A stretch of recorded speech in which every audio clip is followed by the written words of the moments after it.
السلام علیکم بھائی، میں خود فوجی ہوں، ریٹائرڈ آرمی افسر ہوں، اور بے شک انہوں نے میرے ساتھ ظلم اور زیادتی کی ہے، اور توحید کی دعوت دینے کے اوپر انہوں نے مجھے فوج سے نکال دیا، لیکن میرے بھائی ہیں،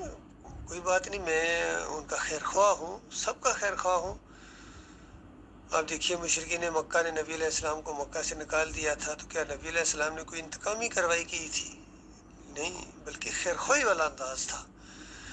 ان کے لیے دعائیں بھی کرتے تھے، ان کو توحید کی دعوت دیتے تھے، ایمان عقیدے کی بات، حتیٰ کہ جب طاقت میں آ گئے تو آ کر پھر ان سب کو معاف کر دیا۔ تو بالکل یہی معاملہ میرا ہے، میں ان کا خیر خواہ ہوں، ان کو توحید کی دعوت دیتا ہوں، اور انشاءاللہ یہ آہستہ آہستہ آئیں گے، باقی لوگ بھی آئیں گے، یہ بھی آئیں گے، اور انشاءاللہ ان کو بھی معاف کر دیا جائے گا جو انہوں نے زیادتی کی ہے۔ یہ خود معافی مانگیں گے، یہ معافی مانگیں گے، یقین کیجیے ایک وقت آئے گا، کیونکہ سب کچھ اللہ کے اختیار میں ہے، اور ان کو شرمندگی ہوگی، ان کو احساس ہوگا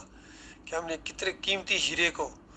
ہم نے اپنے اندر سے باہر کیا، کیسا ہمارا ایسٹ تھا، ہم نے قدر نہیں کی، اور ایک وقت آئے گا انشاءاللہ یہ پچھتائیں گے اور یہ معافی مانگیں گے،